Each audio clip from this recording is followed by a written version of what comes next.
Less than a decade after Expo 67, Montreal was yet again ready to open its doors to the world, this time for the Olympic Games. It goes without saying that much infrastructure, including a stadium, was required to host such an important event, and hence, the construction of one of the most iconic buildings in Montreal, the Olympic Stadium, was launched. Since it would be the image the city projected to the entire planet, it had to be eye-catching and innovative. The French architect, Roger Talibert, was hired for the job, and problems arose very soon, heavily affecting choices in the final design of the stadium. Its construction was rushed, and problems ensued for years on after it was used for the Games. In a way, it's still an incomplete project, today subject to countless maintenance and renovation measures. That said, the Olympic Stadium was and remains unique in many ways.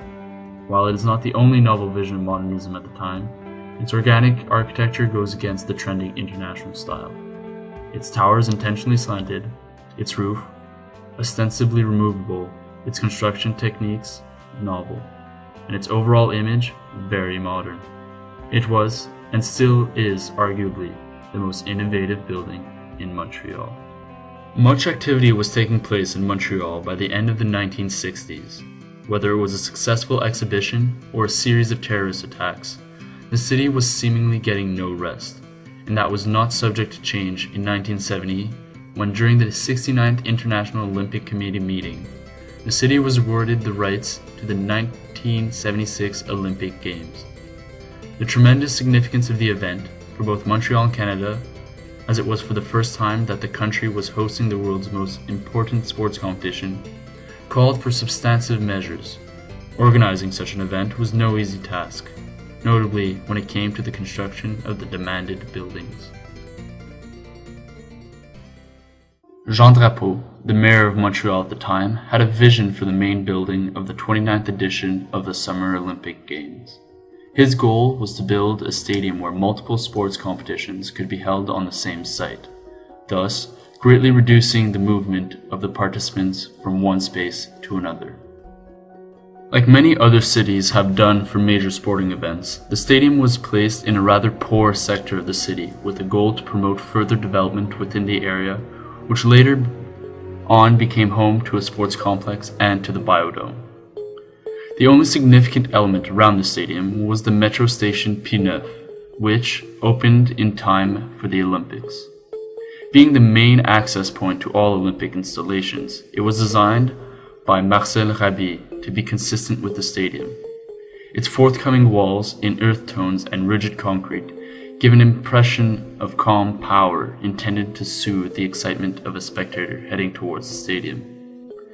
It also had very wide passenger access and secondary connections directly to the Engrillon platform near the tunnel of the stadium, to avoid any traffic in the station.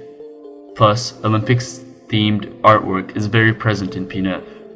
On the exterior, the curved form of the eastern entrance is integrated into the stadium's esplanade and repeats the curvature of the monument. Being the author of the Parc des Princes de Paris and the Center of Préparation Pré-Olympique de Font-Romeu, Roger Talibert highly impressed the committee who was in charge of the selection and was hired for the job of designing the Montreal Olympic Stadium.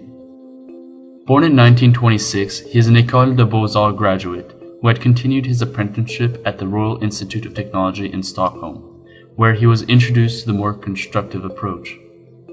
His first notable project was to develop a pool in Paris that posed some formally challenging structural difficulties, particularly in its roof design, which he patented and eventually attempted to replicate, to some extent, on the Olympic Stadium. It is that exploit that earned him his diploma from the École des Beaux-Arts and launched his career. There are always critics. Only those who do nothing have no critics. Talibert was a very eccentric figure, and he was not ashamed of expressing his disagreement and anger against the involvement of the politicians in the construction process in Quebec. Of course, his dynamic temper earned him a rough reputation at the time. He was often criticized of being disrespectful towards Quebec and being oblivious to the local construction techniques. His views were radical, which certainly played in favor of the innovative aspect of the stadium. His philosophy is that sport is directly linked to the performance, which imposes the application of novel architecture shapes and the use of singular material. He favors organic shapes like curves over straight lines. That said, his architecture can derive from very complex mathematics as well as very lyrical forms, often inspired by marine biology. Furthermore, he claims that genuine modernism does not exist, that people are still reusing old Roman styles. Because it is the most expensive structure of its kind on Earth, 10 times the cost of the Houston Astrodome. And even though they're working day and night now, it might not be finished on time. The creator of this... The stadium broke ground on April 28, 1973, and was opened on the 17th of July, 1976 for the Olympic Games. However, it was not until 1987 that the tower and roof were finally complete. It was built from about 12,000 prefabricated components. As it stands, its tower is 20 stories tall, or 175 meters high, and the view from the top floor is breathtaking. It offers great panoramas of places including, but are not limited to, the Laurentians and Montreal's downtown. The idea of an intentionally slanted tower was very innovative.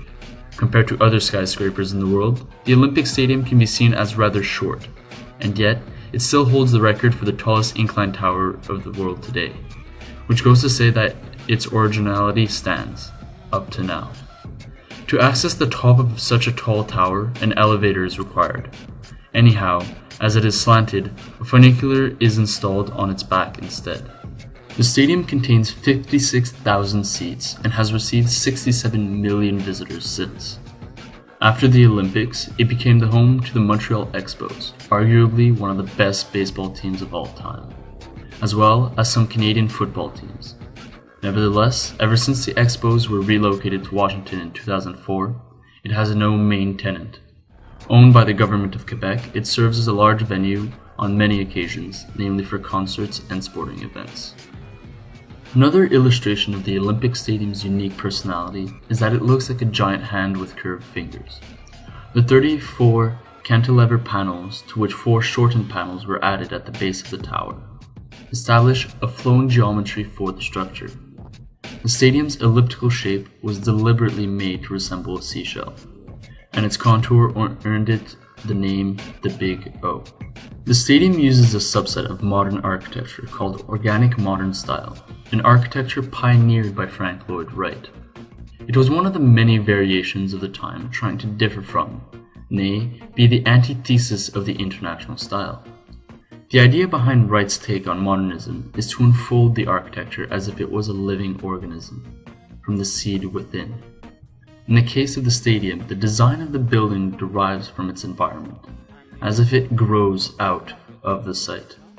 The organic modern style also represents the harmony between man-made structures and natural landscapes.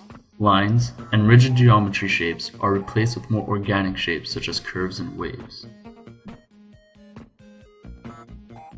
Although the stadium might seem slightly reminiscent of that philosophy, it isn't, by any means, analogous to Wright's projects, and that can be explained by the fact that Telebert also drew inspiration from Le Corbusier's late projects, directing his architecture towards concrete for its plastic and structural advantages. The stadium also set itself apart from the organic style, in that it does share a few key elements with the international style. For instance, there is a focus on the usability of the building. The shape of the building is designed for maximum visibility, so large arches are used to avoid columns and other visual obstructions. That was made possible by the new forms of concrete and cantilever trusses, as they can be used to build arches without any columns. That blend of style is, once more, a representation of the stadium's novelty. Telebert's visual, poetic, and organic architectural shapes were constructed using very unconventional building methods. The perfect example to illustrate that statement would be the Velodrome, now known as the Biodome. It was one of the single most innovative pieces of architecture at that time. The shell of its self-supporting roof darts out from a single bearing point, dividing into 3 covers that rest on 3 additional bearing points. The 3 covers of that roof are joined together by two triangular-shaped sections, creating an exceptional vista from above. Additionally, Roger Talibert succeeded in innovating construction techniques while building the stadium. It was the first time an integrated approach for pre-stressing and post-tensioning concrete had ever been used. He also resorted to the use of structural textile, which had never been done before in such a context. Regarding Mayor Jean Drapeau's vision of a condensed multi-purpose stadium where all the Olympic events would take place, everything had to be linked. For one, the Olympic Stadium is located under the tower rather than being separated from the stadium. Furthermore, for the first time ever in the world, the cycling events that usually happen outdoors took place under a roof in the velodrome, situated at the base of the tower. Because of the Olympic Committee's restrictions, the competitive events had to take place in an open-air stadium. That led to one of the most expensive decisions taken in the whole process, the inception of a removable roof above the stadium. It appears that the prodigious innovation comes a very spicy price tag. In this regard, the cost of the Olympic Stadium was much higher than the architect's initial estimate. A year before the Olympic Games, the cost of the building exploded from $486 million to $612 million. The velodrome, on the other hand, was supposed to cost $57 million and ended up costing a total of $75 million. In the same year, the construction workers went on strike, partially due to the requirement to use new construction methods that they were not familiar with. It delayed the construction of the stadium significantly. Out of the 34 arches, only one was placed in time. 1,300 workers worked day and night, but the stadium was not fully ready for the Olympics. The roof and tower wouldn't be complete until 11 years later. Another problem French engineers encountered during the construction of the stadium was that the base of the tower lacked 30% of the intended concrete. If the tower was completed, its base would have split and destroyed the stadium. As a result, they finished the tower in concrete reinforced by steel rods, lighter materials rather than entirely building it out of concrete, as it was originally planned. After the Olympic Games ended, the government was questioning whether sticking with Talibert's original plan was the right decision. The Quebec Liberal Party opted for a fixed roof which would cost no more than $15 million. On the other hand, Minister Charon from the PQ wanted to finish the stadium like the architect had intended it. In other words, to finish the tower and build a retractable roof. As the parties took turns coming into power, the plans were constantly changed over the years, which sparked a lot of attention in the media as taxpayer money was seemingly being burnt.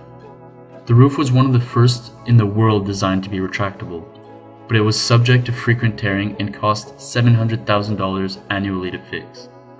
It was not adapted to the cold Canadian winters. Consequently, in 1998, it was replaced with a fixed fiberglass roof.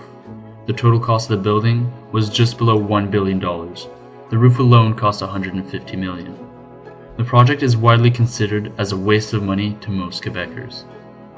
Modernism comes with a cost, and while some of these problems could have been avoided, it was all very well worth it at the end. Today, in Montreal's horizon, stands an inclined thumb leaning over a seashell, and that would be the city's most innovative building.